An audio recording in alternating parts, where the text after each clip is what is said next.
अलीगढ़ की सास और दामाद की लव स्टोरी चर्चा का विषय बनी हुई है। देश में इसके ऊपर खूब बात हो रही है। राहुल नाम के एक दामाद या यूं कहे होने वाले दामाद ने शादी से ठीक 10 दिन पहले अपनी सास सपना देवी के साथ वो भाग गया था और इस मामले में दोनों के घर वालों ने और पुलिस ने भी समझाने की खूब कोशिश की, लेकिन दोनों में से कोई नहीं माने और दोनों ने जीवन भर साथ रहने का फैसला किया है। आपको बता दें कि पुलिस ने इन दोनों की खूब काउंसलिंग की है। दोनों के परिवार उनसे अब नाता तोड़ चुके हैं, लेकिन जिन दो लोगों का रिश्ता यानी कि सास और दामाद का होने वाला था, वो दोनों अब पति पत्नी बनकर रहने का फैसला कर चुके हैं। अब ऐसे में सवाल ये उठता है कि क्या ये दोनों शादी कर सकते हैं?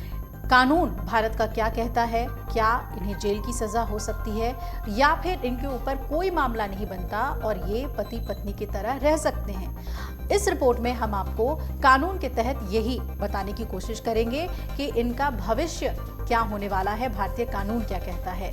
तो जरा अगर हम पीछे चलें और बात कर लें इस पूरे मामले की, तो महिला सपना देवी के पति ने गहने नहीं लौटाने पर पुलिस के पास जाने की बात कही है और लड़के के पिता ने भी जेवर और पैसे लौटाने को कहा है। ऐसे में हम ये जानने की आइए कोशिश करते हैं कि कानून के मुताबिक इन दोनों को अब क्या मुश्किलें हो सकती हैं।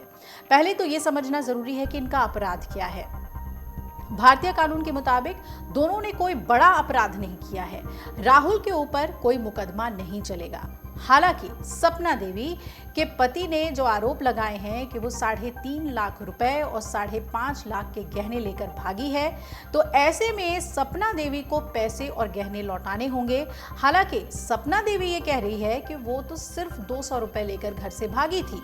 अब ऐसे में कोर्ट में अगर ये साबित होता है कि सपना देवी ने पैसे और गहने की चोरी की है, तो सपना देवी को जेल हो सकती है और ऐसे में राहुल और सपना को जुदा होना पड़ेगा।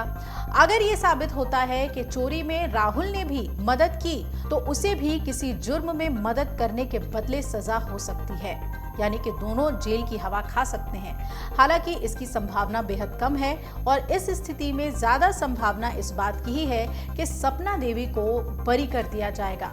कानून क्या कहता है, इसके बारे में हमने कई अधिवक्ताओं से बात की, उनसे पूछा तो उन्होंने बताया कि क्योंकि सपना देवी शादीशुदा हैं, तो ऐसे में उनके ऊपर व्यभिचार यानी कि अडल्ट्री का मामला बनेगा। इसके आधार पर तलाक लिया जा सकता है, लेकिन उन्हें कोई सजा नहीं हो सकती, क्योंकि हम जानते हैं कि अब भारत में अडल्ट्री क्रिमिनल ऑफेंस नहीं है। हालांकि गहना चोरी के मामले में वो दोषी साबित होती हैं तो जेल की सजा भी हो सकती है और इस स्थिति में सपना अब अपने पहले पति से तलाक लेकर खुद को कोर्ट में निर्दोष साबित करती है, तो इसके बाद आसानी से राहुल के साथ शादी करके जीवन बिता सकती है, यानी कि कानूनी तौर पर दोनों की शादी करने में कोई अड़चन नहीं है। वही चोरी के दोषी पाए जाने पर उसे सजा काटनी पड़ सकती है। भारत में यदि कोई पत्नी व्यभिचार यानी कि विवाहित व्यक्ति का अपने पति या पत्नी के अलावा किसी अन्य व्यक्ति के साथ अगर यौन संबंध बने, इसमें अडल्ट्री में इसे शामिल किया गया है और पति के घर से आभूषण और नकदी की चोरी करती है, तो मामले के तथ्यों के आधार पर कई कानून लागू हो सकते हैं। अब पहले समझ लीजिए कि व्यभिचार को लेकर क्या कानून है। तो एक केस आया था जोसेफ श्राइन बनाम यूनियन ऑफ इंडिया 2018 में। तब सुप्रीम कोर्ट के फैसले के मुताबिक व्यभिचार अब भारत में एक आपराधिक अपराध नहीं है, यानी कि क्रिमिनल ऑफेंस नहीं है। इस वक्त व्यभिचार अब आईपीसी की धारा 497 के तहत दंडनीय नहीं है। हालांकि ये अब भी तलाक का आधार हो सकता है। व्यभिचार के बेसिस पर कोई भी पुरुष या स्त्री तलाक की मांग कर सकते हैं। अब हिंदू विवाह अधिनियम 1955 की भी बात कर लें तो धारा 13(1) जिसमें से कि विशेष विवाह अधिनियम है और 1954 धारा 27(1) भारतीय तलाक अधिनियम ईसाइयों के लिए, धारा 10 मुस्लिम कानून व्यभिचार व्यक्तिगत कानूनों के तहत तलाक के लिए एक वैध आधार है। और आभूषण और नकदी की चोरी, यदि पत्नी ने आभूषण और नकदी की चुराई है तो भी उसके ऊपर कई प्रावधान लागू हो सकते हैं। मसलन आईपीसी की धारा 378, चोरी को बिना सहमति के किसी की चल संपत्ति को बेईमानी से लेना परिभाषित करता है। यदि आभूषण या नकदी पति या उसके परिवार की है और बिना सहमति के पत्नी उसे ले गई है तो भी यह अपराध की श्रेणी में आएगा। आईपीसी धारा 405 और 406 का भी यहाँ पर जिक्र कर लेते हैं। आपराधिक विश्वासघात कहलाता है ये, यदि पत्नी को आभूषण नकदी सौंपी गई थी रखने के लिए, संभालने के लिए, फिर उसने इसका दुरुपयोग किया तो धारा 406 सजा से संबंधित है, जिसमें जेल की सजा भी शामिल है। अब इसमें खास ये है कि घरेलू चोरी जैसे पति पत्नी के बीच चोरी के मामले में भारतीय अदालतें सतर्क रहती हैं, इसलिए ये स्पष्ट रूप से साबित होना चाहिए कि बेईमानी का इरादा था या नहीं, यानी कि इंटेंशन यहाँ पर बहुत ही अहम हो जाता है। सामान केवल पति या उसके परिवार का था, ये भी वहाँ पर प्रूफ करना जरूरी है, और पहुंच और उपयोग के लिए कोई सहमति या अधिकार नहीं था, ये भी वहाँ साबित करना होगा।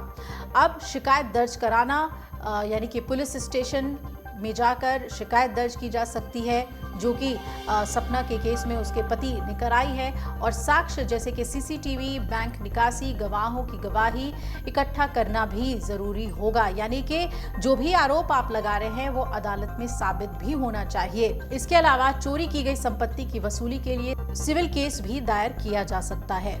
इसके अलावा तलाक की जो कार्यवाही है उसके बारे में भी बात कर ले तो अलगाव और तलाक पर अगर आप विचार कर रहे हैं तो हिंदू विवाह अधिनियम या अपने संबंधित व्यक्तिगत कानून के तहत ही मामला दर्ज करना होता है, और सपना के केस में हिंदू विवाह अधिनियम के तहत ही तलाक होगा। व्यभिचार और क्रूरता, यानी कि इसके आधार पर ये व्यभिचार और क्रूरता इसके आधार पर सपना का पति तलाक की मांग कर सकता है, लेकिन व्यभिचार के लिए सपना के ऊपर कोई भी क्रिमिनल ऑफेंस के तहत कोई भी कार्रवाई नहीं होगी, यानी कि कोई भी सजा उससे नहीं होगी।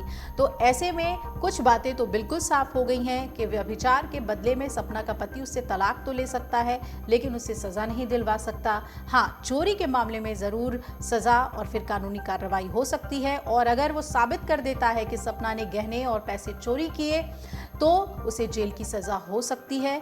राहुल को भी उसमें शामिल किया जा सकता है, उस पर भी आरोप लगाए जा सकते हैं, और अगर राहुल पर भी साबित होता है कि चोरी में उसने साथ दिया सपना का तो उसे भी जेल की सजा हो सकती है, लेकिन ऐसा कम ही लग रहा है इस मामले में।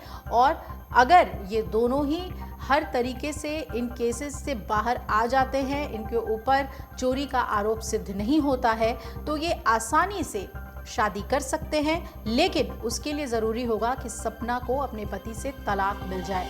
तलाक मिलने में कितना समय लगता है ये देखना महत्वपूर्ण होगा, लेकिन इन सास और दामाद की जोड़ी ने जिस तरीके से अपने संबंधों को लेकर खुलकर लोगों से ना सिर्फ बात की बल्कि लड़े हैं, वो अपने आप में एक चर्चा का विषय बन गई है, और रिश्तों को लेकर भी कई सवाल खड़े हो गए हैं। अगर आप ये वीडियो YouTube पर देख रहे हैं तो हमारे चैनल को सब्सक्राइब कर बेल आइकन दबाएं, और Facebook पर देख रहे हैं तो हमारे पेज को लाइक करें। 8 मिलियन प्लस सब्सक्राइबर, आपके इस भरोसे के लिए बहुत धन्यवाद।